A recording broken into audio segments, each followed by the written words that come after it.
Ooh, oh my God. Oh, I hear myself. Okay. Hello? Wow. Bright lights, ladies, bright lights. It's cold in here. Good afternoon, everyone. Welcome to the 2025 ACC Tipoff Q&A. I am happy to have UNC on the stage with me. Courtney Banghart going into her 7th year now. Crazy. Reniya Kelly, as well as Indya Nivar. Welcome, ladies. Thank you. 5 straight NCAA tournaments and 2 Sweet 16s in the last 4 years. Courtney, you returned 8 players and 6 newcomers. With the 8 returning players, how different might this team look this year, and what are some of the similarities we might see? Yeah. We do expect to have a different look. You don't lose 2 of the best post players the league has seen in a long time and try to replace them immediately in the same way. So we have some posts that need to step in to that opportunity, and they'll play the game a little bit differently. They can extend the floor a little bit more. They can allow us to play a little more spacing. And then we bring back a lot of experienced guards, talented guard play, as well as what we brought in both through the portal and in the freshman recruiting. So have a good guard group that has a lot of game pressure. Whereas our inside game, we've got to use our non-conference, which you see we scheduled to put them to the test early so that we could get as much game pressure on our youth as we can as we prepare for the gauntlet of the ACC. Well, speaking of your schedule, non-conference consists of 7 NCAA tournament teams from a year ago. And why not? Let's just start off with South Carolina. So Yeah. From what I looked at, you've got 3 of last year's, 3 of the 4 Final Four teams. You bet. All on the road. Why make it easy? Was there a strategic plan with this schedule, knowing what you had, or it's just, hey, let's play anybody and everybody? No, I mean, it was pretty strategic. We knew that we'd have, the ACC is so hard every year, right? And we knew that this was going to be a year where we were losing 60% or more of our productivity. And so you'd rather find out, instead of finding out late, I want to find out early, kind of what the traditional sort of the last year, what the best. UCLA brought back a lot of their players. South Carolina brought back a lot of their players. And Texas brought back a lot of their players. So we kind of are going to go against, people that are really experienced and had a great year last year. And I think that will bode well as we continue to persistently prepare for what's going to be the ACC gauntlet. Yeah, this is for the players. Several of the teams that have been interviewed today have mentioned they want North Carolina this year. And I just wanted to get your thoughts on that. That's good. We want everyone as well. So we're not running from any competition. We're trying to beat every team that comes in our way to get to a national championship. So that's always the goal every year. Hey, Courtney. I think anyone who's followed this program for the past few years can see that you've been trying to build depth with your roster building, and it has been a problem in the past. Do you feel like this group is the group that, say, you're in a Sweet 16 game, you could go 10 deep? Yeah, I mean, in the past we've had incredible consistency, right? We've had reliability in that kind of top 6 or so when you're healthy, top 7 or 8.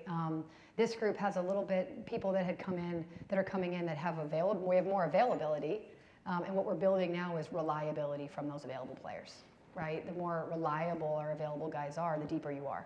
Otherwise, you just have a lot of talent, right? And the only way we're going to do that is, like we said, with our non-conference schedule. Multiple mid-majors have won a tournament game in the NCAA tournament. So they're not just tournament teams, they're advancing in the tournament teams. And these 2 have a lot of reliability. They're surrounded by a lot of talent, but we've got to gain that reliability, which the only thing that you can do that is with game pressure. You guys went against Duke in the Sweet 16 last year. What are some challenges that they presented to you guys this year, and then how do you guys plan to overcome them? I mean, Duke is in February, right? So I'll know a lot more about our team and a lot more about their team in February, but we have great respect for what Duke is doing, what they've done, who they've been over their duration of their program. Elite defensively, they've got great length and speed, well coached. And it's that rivalry that matters so much internationally, quite frankly. Like NC State, these are 3 teams that are 3 great examples, all 3 hosted in the NCAA tournament. I mean, they're great examples for women's basketball and the support that their communities give them. And so I'll know more of the nuance once we see who they have and who we have and how reliable our pieces become. But truthfully, I don't know enough about that yet. Steve with Greenville Sports Media. Coach, this question is for you. You've lost a couple of key seniors last year. Who's stepped up this year into those leadership roles? Well, we just finished our second week of kind of the 20 hours, right? And although they've been on campus, and in the summer we were training, we take our development inside our roster really seriously. So we use a lot of time to develop the pieces so that they're better. And we kind of, the 20 hours starts the build towards competitive play. And so there's a lot I still don't know. There's a lot we're still getting better at. But what I'll tell you is from what we had from week 1 to where we are in week 2, I'm not sure I've seen more improvement week to week. That also means you have a long way to go, right? But so this group has really been shown that they can concentrate, they have competitive character, and that they're connected. And these two have been a part of winning, right? And so they have a standard that they are bringing people to. But it's a really fun team to coach because I just have more options, to Michael's point, than I've had before. And it will be even more fun when 5 really step out and say that we're the first group. Hey, Courtney. Obviously, big loss with Maria. What were the areas of Blanca and Sierra's games that prevented them from getting more playing time last season, other than Maria being there? Yeah. And what growth have you seen where they might be able to step into that role? Yeah. Sometimes it's less what the other group, what they are or aren't doing, as much as it is who's in that spot and what they are doing, right? And so you liken it to, was it what Lainey Grant last year wasn't doing, or was what Reniya and Indya were doing, right? And so I think when you really come down to it, Alyssa and Maria were 2 of the elite post players in our league, and so there was only so many minutes to be had, right? And then there's injuries, there's consistencies, there's concentration, there's all different things that freshmen are trying to navigate at an elite level and an elite pace. And so depending on what week we're talking about, I don't know where we were in that progression, but they'll have a lot more opportunity, and they're more ready now than they were a year ago. That's our job. Indya, I know it's October, and I'm looking well into February. But last week, when it was announced, and it speaks to the rivalry with Duke, that you guys were going to be on ABC, what did it mean to you and your teammates that we're going to be, all eyes of America is going to be on this game because of what this rivalry is? Yeah, that rivalry means so much to us. For it to be on national television, it doesn't make it even bigger. Like, it's already really big for us to play in that game. Every time we play them, it's such a great competition. And sometimes it's not fun, but, the competition is what we love, and we always love to come out on top. So that's what we hope to do. Reniya, much has been made about what you lost from last year. However, you do bring in 6 highly touted newcomers. Who's made the biggest impression on you so far? Wow.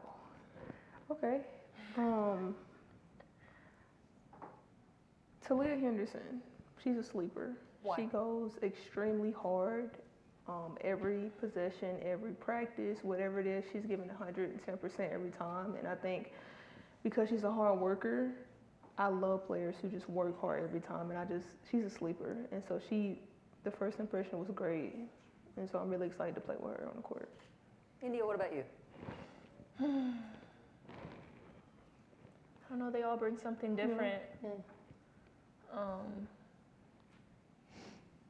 Yeah, I would say Nyla Harris, just because the leadership that she brings in, her vocal leadership, I really look up to.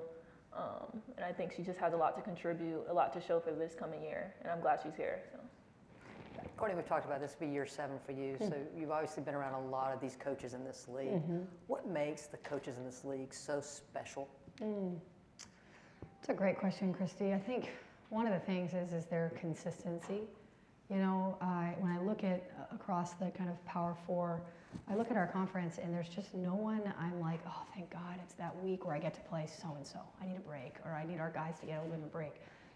There's just no weak link.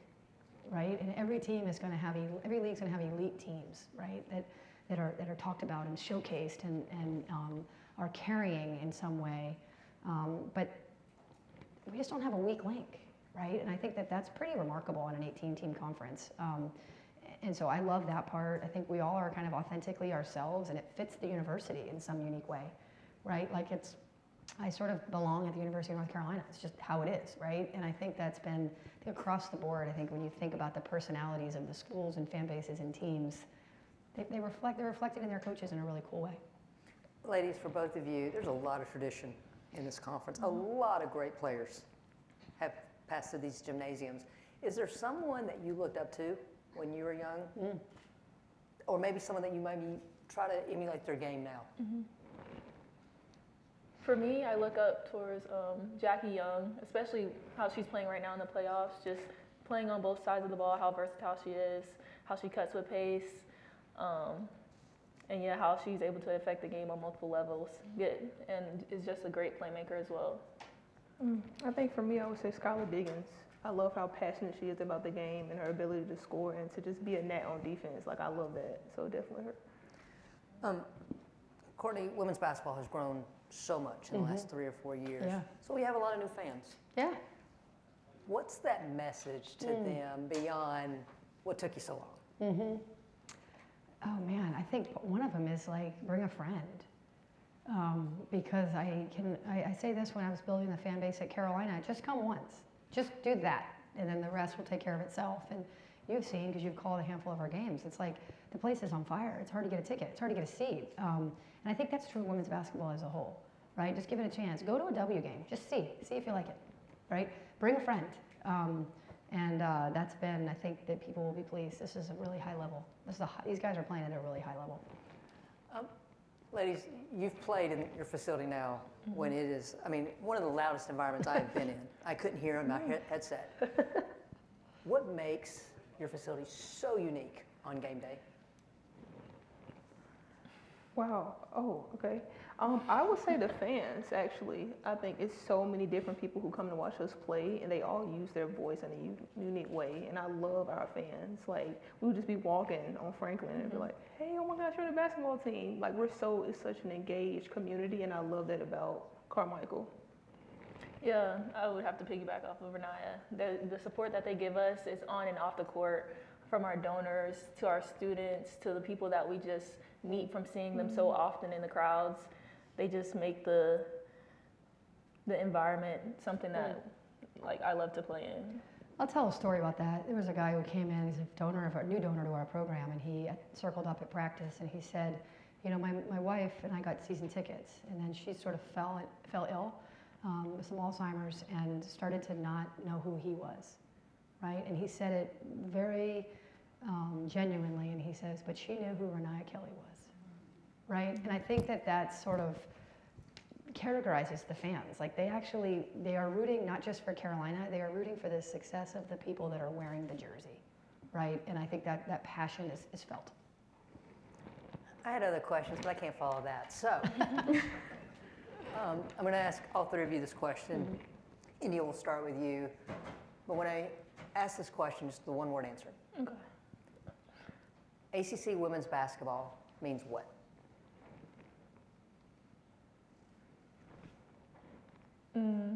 Legacy. Excellence. You're not going to believe me, but they took both of mine, so which is awesome. That's how aligned we are, crew. Yeah. That's teamwork. That is. I'm like, gosh, that means we're doing something right. ACC basketball, God, it's a lot of things. I would say ACC, we said ACC basketball is, sir. You got Dartmouth's degree. Yeah, there you go. ACC basketball is unmatched. North Carolina, good luck this season, and thank you. Thank you. Go Heels.